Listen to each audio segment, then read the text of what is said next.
Assalamualaikum warahmatullahi wabarakatuh. Baiklah, sahabat-sahabat semuanya, para peserta Nasdaq. Pada hari ini saya akan bercerita tentang tindak pidana korupsi. Apa sebenarnya arti dan makna daripada korupsi? Korupsi itu bisa dikatakan sebagai korupsi yang berarti merupakan kerusakan atau kebobrokan. Dalam bahasa Yunani bisa dikatakan sebagai korupsi, yaitu perbuatan yang tidak baik atau buruk, curang dan dapat disuap. Atau yang lebih parahnya lagi adalah tidak bermoral, di mana menyimpang dari kesucian, melanggar norma-norma agama, material, mental, dan umum. Sehingga banyak sekali sebenarnya dampak daripada korupsi ini. Bagaimana sebenarnya dampaknya dan bagaimana tindak pidananya? Maka tindak pidananya yang pas adalah suatu perbuatan yang memang diancam dengan pidana oleh undang-undang, bertentangan dengan hukum, dilakukan dengan kesalahan oleh seseorang yang mampu bertanggung jawab. Maka bagi kita harus memiliki sikap dan komitmen untuk tantang korupsi sampai mati. Contoh kasus yang ada di Indonesia dan dua kasus yang ada di luar negeri, itu satu kasus di Indonesia antara adalah Bupati Kutai Kartanegara dan Bupati Kutai Timur. Sedangkan kasus di luar Indonesia yaitu ada Imelda Marcos. Pertama adalah kasus satu Bupati Kutai Kartanegara yaitu Ibu Rita Widiasari.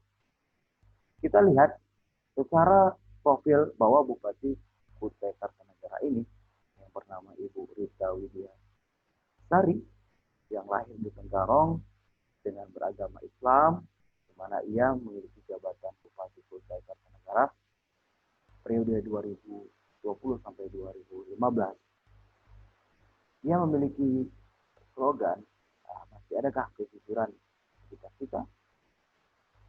Di mana rekam prestasi ibu ini, mana adalah bupati perempuan pertama di Indonesia, kemudian mendapatkan tanda kehormatan dari Bapak Presiden Jokowi, kemudian Inspirator Pembangunan Daerah tahun 2017, Global Leadership tahun 2016, serta ia pernah membuka lapangan kerja untuk para pengrajin gula tuyo mulai dari remaja hingga ibu-ibu rumah tangga.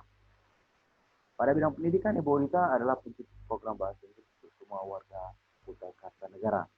Tetapi yang menjadi masalah, yang menjadi ironisnya adalah bahwa Bupati Kartanegara ini terindikasi melakukan gratifikasi dan pencucian uang atau suap, yaitu dia terlibat ataupun kena penetapan tersangka itu sejak 2017. Kenapa? Karena ia melakukan pertama gratifikasi dari komisaris PT Media Bangun Bersama, yaitu sebesar 775.000 US dollar, kemudian suap 6 miliar, kemudian KPK juga telah menyita 4 mobil mewah milik Rita yang namanya disamarkan menggunakan pihak lain. Analisis vonis hukuman bagi Bupati Kukar ini karena ia terdapat dan terdakwa sebagai koruptor, maka Rita dan Khairuddin disangka melanggar pasal 3 dan pasal 4 Undang-Undang Nomor 8 Tahun 2010. Kemudian Rita telah ditangkap terbukti bersalah menerima suap dan gratifikasi oleh majelis hakim pada pengadilan tindak pidana korupsi, di mana hukumannya adalah bupati itu dinonaktifkan dan divonis penjara 10 tahun oleh majelis hakim pada pengadilan tindak pidana korupsi di Jakarta. Kemudian Rita juga diwajibkan membayar denda 600 juta subsidi 6 bulan kurungan. Hakim juga mencabut hak politik Rita selama 5 tahun setelah menjalani hukuman. Di mana kondisi-kondisi ini yang kadang-kadang kita sangat terpukul seorang bupati yang sudah memiliki jabatan yang strategis dan memiliki pengalaman yang luar biasa ternyata masih juga senang dengan perlakuan korupsi itu sendiri. Apa pembelajaran yang bisa kita ambil dari bupati-bupati tersebut? Pertama adalah jangan sekali-kali menerima gratifikasi. Fee sebagai bupati dalam proyek daerah itu luar biasa sekali. Maka kita harus benar-benar mampu menjaga harkat dan martabat kita. Yang kedua, jabatan ataupun posisi mana jabatan tinggi membuat tergiur untuk melakukan apapun demi kepuasan pribadi ataupun kelompok. Kemudian yang ketiga, gara-gara korupsi atau nilai posisi ini bisa merusak masa karir kita, rusak bisnis kegelangan. Artinya, korupsi menghapus prestasi cemerlang seorang bupati tersebut. Kasus kedua yang barangkali bisa kita lihat dari kasus koruptor ini adalah Bapak Bupati Kutai Timur, yaitu Insinyur Haji Munandar. Secara riwayat pendidikan, beliau luar biasa sekali, pernah menjadi kepala divisi pengujian di dinas PU, kasih perencanaan di dinas PU, kepala bagian asisten administrasi, kepala dinas PU, terus daerah Kutai Kartanegara, dan akhirnya menjadi Bupati Kutai Kartanegara pada tahun 2000 sampai dengan 2020. Tapi apa yang terjadi kawan-kawan semuanya, bahwa bupati ini memiliki kasus menjamin anggaran dari rekan yang dituju agar tidak mengalami pengurangan anggaran, melakukan intervensi atas penunjukan pemenang lelang proyek di pemerintah Kabupaten Kutai Timur, kemudian mengatur dan menerima uang dari rekan yang melakukan pencairan setiap termin sebesar 10% dari total dana pencairan.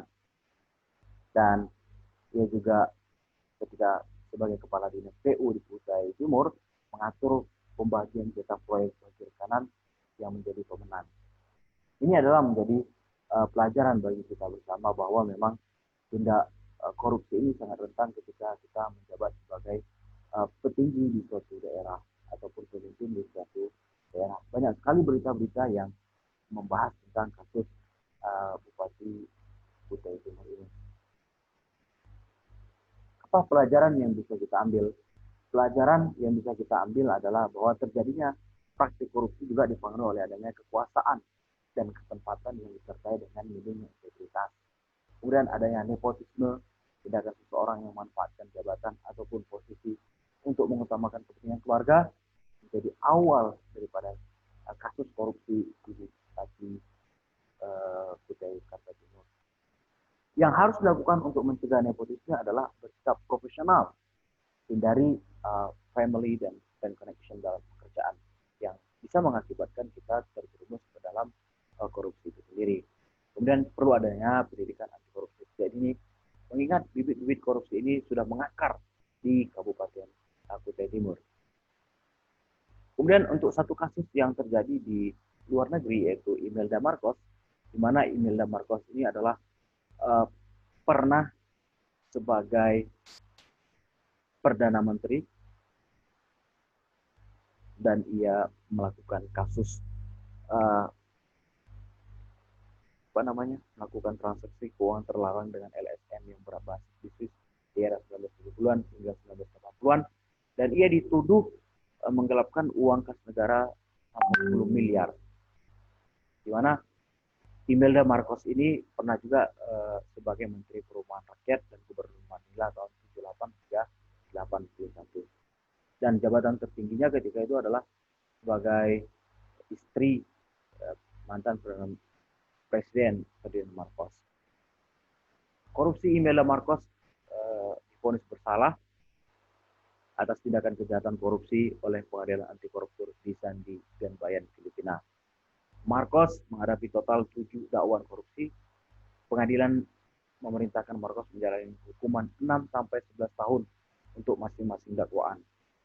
Maka dikutip juga dari Standar Media bahwa tuntunan Pengadilan Anti Korupsi Sandi dan Bayan menyatakan bahwa Marcos yang ketika itu berumur 86 tahun bersalah atas uang sebesar 200 juta US dollar atau 2,9 triliun yang disembunyikan lewat lembaga nirlaba satu dekade silam.